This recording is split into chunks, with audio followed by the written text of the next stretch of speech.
turbulência enorme que foi 2020, que eu venho aqui contar para você como foi passar por essa experiência e ter ideias para facilitar a educação infantil no momento onde as crianças não podiam ir para a escola e só estavam em casa.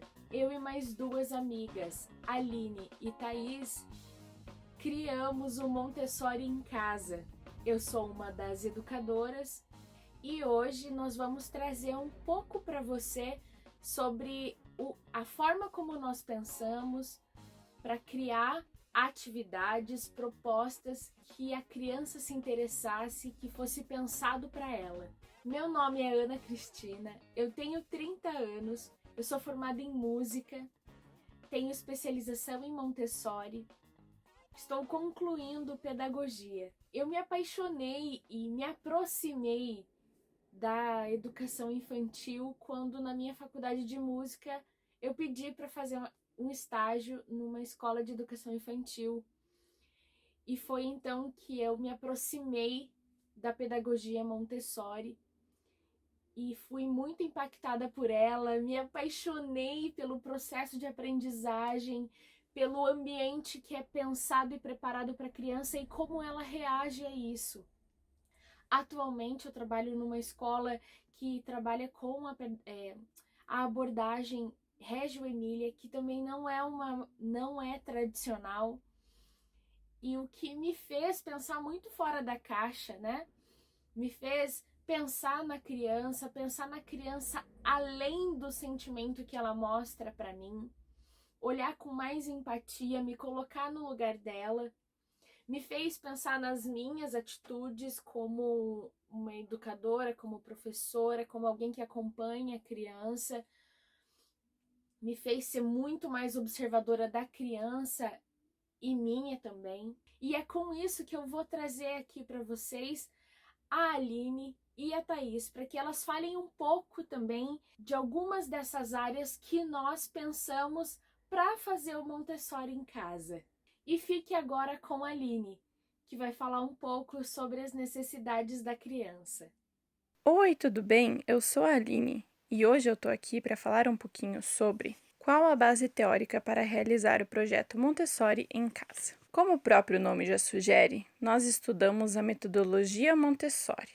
Maria Montessori, quem criou esse método, divide o desenvolvimento humano em 4 planos do desenvolvimento.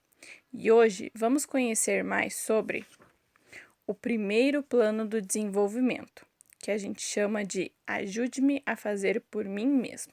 Este período vai dos 0 aos 6 anos e é dividido em 2 partes. Dos 0 aos 3 anos, onde nós chamamos de aquisição da aprendizagem. Todas as primeiras experiências acontecem aqui, ou seja, é aqui onde a criança vai aprender todos os movimentos essenciais da vida e algumas outras funções, como, por exemplo, sentar, ficar em pé, andar, aprender a comer, começar a fazer o uso do banheiro sozinha, vestir algumas peças de roupa simples e por aí vai. Dos 3 aos 6 anos, acontece o refinamento dos sentidos, onde tudo o que ela aprendeu será aperfeiçoado. Então, se a criança aprendeu a andar, a partir do momento que ela aprendeu a andar, ela pode aprender a correr, a pular, andar num pé só, andar de costas, andar de lado, entre muitas outras habilidades que ela vai adquirir nesse período até os 6 anos de idade. Todo este aprendizado é voltado para sua independência física e biológica. Tudo isso sem precisar de recompensas ou aprovações externas. Isso não é incrível? Agora que nós já sabemos disso, vou contar outra coisa. As crianças que nós atendemos no projeto Montessori em casa têm em média 3 anos de idade. Já atendemos crianças mais novas e já atendemos crianças um pouquinho mais velhas, mas a sua maioria tinha 3 anos de idade. Ou seja, elas se encontram no início do período de refinamento. E para além disso, tem outra coisa que eu preciso contar para vocês. Elas demonstram de uma maneira única os seus próprios interesses e necessidades, e nós temos obrigação de respeitá-los. Só assim, e com o nosso olhar e a nossa observação bem apurados, nós conseguimos descobrir quais atividades oferecer para essas crianças. Mas isso a Ana vai contar daqui a pouquinho. E eu fico por aqui. Obrigada por hoje, fiquem bem. Tchau! Concluindo sobre o olhar para a criança, nós vamos falar agora sobre o papel do adulto, o adulto preparado. E quem vai falar sobre isso é a Thaís. Vamos falar sobre o adulto preparado? Qualquer adulto que convive direta ou indiretamente com as crianças pode ser considerado um adulto preparado. Afinal de contas, as crianças prestam atenção em tudo e em todos. Se você quiser melhorar um pouco a relação que você tem com as crianças à sua volta, uma ideia pode ser estudar sobre o desenvolvimento infantil. Assim, a gente pode respeitar as crianças, porque a gente sabe como elas se desenvolvem e do que elas precisam. Em Montessori, uma das principais questões quando a gente começa a estudar isso é a noção de liberdade. Eu quero deixar bem claro que liberdade não é simplesmente deixar a criança fazer o que ela quer fazer, aonde ela quiser fazer. É muito mais profundo do que isso. A partir do momento que você é um adulto preparado, você prepara o ambiente. Você coloca as atividades à disposição que a criança precisa fazer naquele momento, precisa desenvolver naquele momento e que não vai oferecer nenhum tipo de risco. Então, tem uma frase da Maria Montessori que é bem conhecida, que vai mais ou menos assim: ajude-me a fazer por mim mesma. Essa frase meio que resume tudo aquilo que a gente trabalha com as crianças na primeira infância. A gente ajuda as crianças preparando o ambiente e ajuda fisicamente com algumas coisas que elas não conseguem fazer, até que elas consigam fazer por elas mesmas. Conhecendo melhor o desenvolvimento infantil, como as crianças se desenvolvem e do que elas precisam, ajudam a gente tanto a melhorar o relacionamento, quanto a ajudar a criança a desenvolver o senso de criatividade. Criatividade é inovação, pensar diferente, saber solucionar problemas de maneiras diferentes e eficaz. Uma criança livre para trabalhar num ambiente preparado, pelo adulto preparado, fazendo atividades que desenvolvem aquilo que ela precisa desenvolver, traz calma, traz alegria. Além de desenvolver as habilidades, também ajuda a desenvolver a criatividade. Uma ideia muito legal para a gente finalizar é o seguinte: quem tem criança em casa ou trabalha com criança em escola, na educação infantil, tenta dar um passo para trás e simplesmente observar a criança fazendo alguma atividade. Nem sempre a única maneira de fazer alguma coisa é como a gente faria. E isso, às vezes, para o adulto é um pouquinho complicado de pensar. Tenta só observar. Intervenha, claro, se a criança tiver risco de se machucar outra pessoa ou danificar o ambiente, quebrar, com vidro, acabar se machucando. Mas tenta observar a sua criança fazendo alguma atividade e isso com certeza vai contribuir para que ela fique mais tranquila, para que ela desenvolva a criatividade. Dá um pouquinho de trabalho para nós adultos, mas as nossas crianças merecem. E finalmente chegou a minha vez. Então eu vou falar um pouquinho sobre as práticas que nós tivemos em 2020 com as nossas crianças. Eu acho que uma coisa que eu preciso ressaltar aqui é que a gente vê a criança como autônoma, como protagonista da sua educação, ela pode fazer, ela pode pensar por ela mesma. E o respeito, ele é primordial nesse processo todo. Então, eu gostaria de falar sobre o meu primeiro contato com a criança. Algumas delas não me conheciam.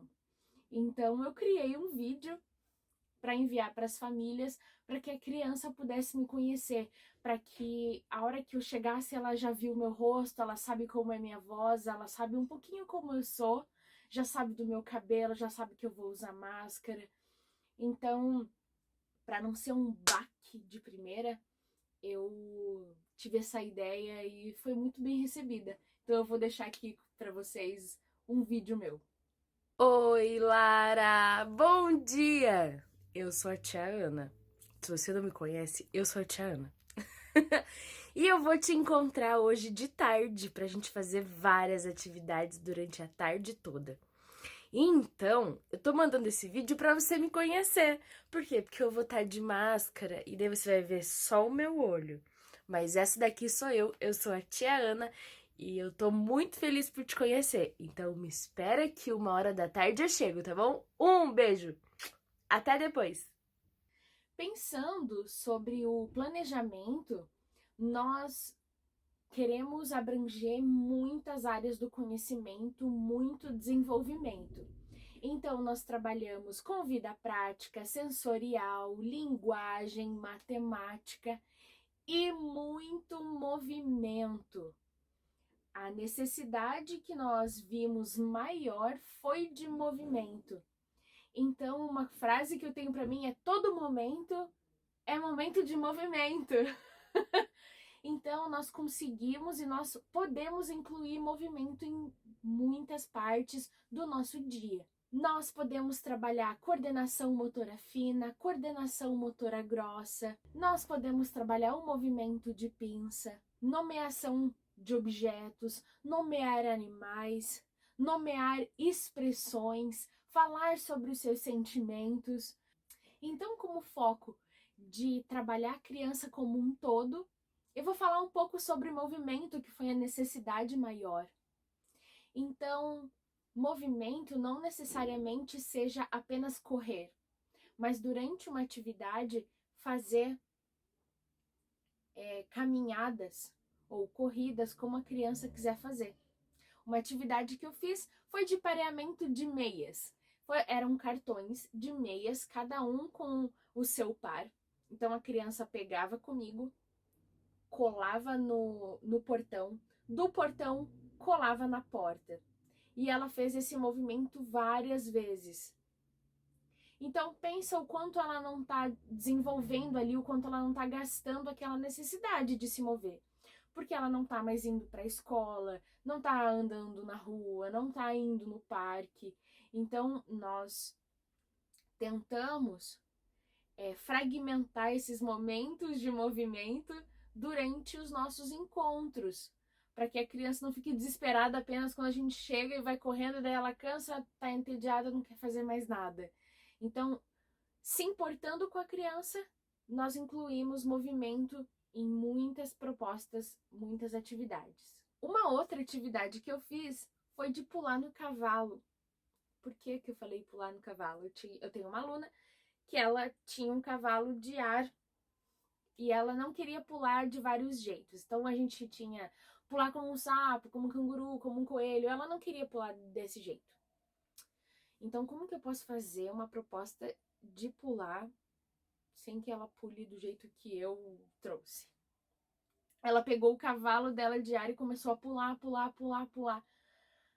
Eu queria que fosse diferente. Queria incluir mais uma coisa. Coloquei música.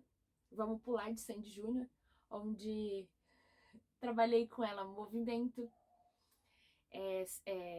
percepção musical, para ela perceber o momento que a música parava, pausa. Então, o momento de descer do cavalo e dançar comigo, subir no cavalo e continuar pulando.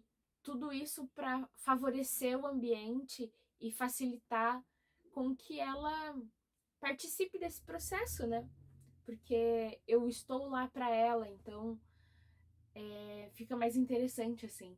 Algumas alunas não têm esse cavalo, mas eu tenho uma que ama cantar. Então o que a gente fez? Dançou e cantou Frozen, Moana, Encantada. Nós cantamos praticamente todas as princesas e dançamos também, para conseguir trabalhar áreas como arte também, né? Interpretação, o que ela tá falando, como que a gente pode cantar. Agora eu vou falar um pouquinho sobre sensorial. As crianças sentem falta disso, né? Porque na escola, em muitos lugares, tem grama que pode ficar descalço, tem água, tem terra, tem árvore, tem flores, tem pedra, tem areia. Eles estão sempre despertando esse sensorial deles. Já em casa, muitas vezes, é mais limitado. Então, nós trabalhamos pareamento, do maior para o menor, atividades como lavar os animais, sujar os animais com terra, sentir a textura dos materiais, trabalhar com materiais diferentes, trabalhar com giz de cera, com giz de quadro, que é o de pozinho, com lápis, com canetinha. Tudo isso nós estamos trabalhando diferentes texturas. Bom, então quando eu estou na casa da criança, eu procuro olhar o ambiente e ver o que nós podemos fazer de diferente. Então, andar em cima de um tapete, depois de um chão de madeira, depois de um chão de lajota, e depois de um tapete mais macio, um tapete menos macio, para trabalhar o sensorial. Algumas crianças têm grama em casa, então vamos brincar na grama, com terra, vamos correr descalça, vamos correr na pedra. Elas gostam disso e assim a gente também está trabalhando o desenvolvimento dela. Agora vamos falar sobre vida prática. Vida prática é algo que as crianças amam. Sabe por que elas amam? Vou te dar um tempo para pensar. Elas amam vida prática porque em casa muitos adultos não deixam elas fazerem. Simples assim. Quem lava a louça? O adulto. Quem tira o pó? O adulto. Quem estende a roupa? O adulto. Quem amarra o cadarço do tênis da criança? O adulto. E o que a criança gosta de fazer? O que o adulto faz. Então, o meu papel é confiar na criança. Então, o que a criança gosta de fazer? Mexer com faca. Mexer com faca, que perigoso. É verdade, é muito perigoso mesmo. Mas se o adulto confia na criança, auxilia ela, ensina aonde que ela deve pegar, ela vai conseguir. Então, atividade de vida prática, cortar a banana, cortar várias bananas, cortar várias frutas, fazer uma salada de fruta, já está trabalhando o sensorial de uma outra forma, com uma mistura de frutas e trabalhar as papilas gustativas, é ótimo. E assim ainda continuamos trabalhando o desenvolvimento integral da criança. Outras atividades de vida prática. Eu disse aqui, lavar a louça. É claro que a criança não precisa começar lavando um prato de vidro pesado, mas ela precisa começar de algum lugar, certo? Então você pode dar plásticos para ela lavar, utensílios de cozinha mais fáceis, que ela não vá se machucar. E aos poucos a dificuldade ela vai aumentando e ela vai se desenvolvendo mais nessa prática de lavar a louça. Assim como estender a roupa, ter paciência para que a criança aprenda a amarrar seu próprio cadarço. É possível. No momento do lanche, algumas famílias já deixam preparada a mesa. Mas na hora de fazer, de pegar a margarina, o requeijão, o queijo e fazer o seu pão, é interessante que a criança faça por ela mesma, para ela ter essa sensação, esse sentimento de eu sou capaz, de encorajar a criança e ela saber que ela sim é possível, só com ela é possível de viver. Claro, o adulto está ali para auxiliar, mas, puxa, que criança confiante nós estamos criando, nós estamos ajudando a desenvolver. O meu cuidado é que a criança não se traumatize. Então ela não é obrigada a fazer nada. Eu crio acordos com ela. Geralmente eu passo de 3 a 4 horas na casa de uma criança, então levo 10 atividades. Eu tenho 10 propostas. Se ela não quer fazer nenhuma, eu crio assim, a gente pode fazer o meu e o seu? O meu e o seu, o meu e o seu? Não tem por que ela dizer não, porque ela também está envolvida no processo dela. E ela tem vontades e tá tudo bem. Eu tô ali para respeitar a vontade dela e tentar criar algo que desenvolva ela no que ela mesma quer fazer. Eu tive uma aluninha que ela não queria fazer nenhuma proposta, mas eu sabia que ela gostava de cabana. O que eu fiz? Vamos fazer uma cabana? Eu e você vamos criar uma cabana e fazer as propostas debaixo da cabana. Você aceita? E ela aceitou. Claro que debaixo da cabana ela se distraiu? Sim. Mas tá tudo bem. Esse é a nossa dança. É a nossa criatividade que precisa ser desenvolvida, ativada naquele momento. Então, pega um bichinho, deixa o seu bichinho aqui assistindo você fazer a sua proposta. Ai, chama a sua vovó, chama a sua mamãe para mostrar o que você fez. Tá tudo bem. Eles gostam, eles precisam estar envolvidos, às vezes eles estão entediados. Então, eu gosto que seja um momento bem alegre e envolvente. Bom, a criança pode dizer não, né? Porque ela tá na casa dela. Ela tem a cama, ela tem os bichos, ela tem a mãe, ela tem a irmã, ela tem a avó, ela tem o pai, tem o tio. Então, é um pouco mais complicado, assim, eu percebo.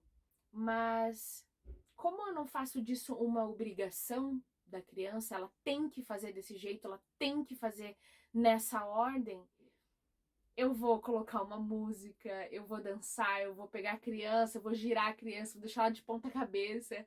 E é ótimo. Por que que ela é uma criança, ela não tá brincando com nenhuma outra criança? Por que que eu não posso me colocar no lugar dela, né? O que que eu gostaria que fizessem comigo? Eu gostaria que me abraçassem, que dançassem comigo, que rissem, que fizessem coceguinha na minha barriga. O meu papel também é esse. E tá tudo bem. Nós estamos num momento, nós passamos por um momento e ainda vivemos ele, onde a gente precisa fazer diferente, testar de formas diferentes e ver os resultados. E o resultado que eu encontrei, que eu e as minhas amigas, a Aline e a Thaís, nós encontramos, foram crianças mais tranquilas, menos irritadas, menos frustradas, mais felizes, mais contentes, mais ansiosas para o nosso momento, para o nosso encontro. E é um trabalho que vai continuar independente das escolas voltando. Nós amamos isso, nós amamos o que as crianças estão fazendo e quem nós somos quando nós estamos com elas. E eu termino aqui a nossa fala, a minha fala. Muito obrigada por você, criativo que assistiu. Eu quero agradecer muito a esse evento pela oportunidade de poder expressar aqui, mostrar um pouquinho sobre o que nós fizemos, essas estratégias, essas danças incríveis que nós criamos com as crianças. Muito obrigada. Se você gostou, se você tem curiosidade, você gostaria de saber mais, vem conversar com a gente que a gente vai estar muito contente, a gente vai ficar muito feliz de poder te conhecer. Até mais!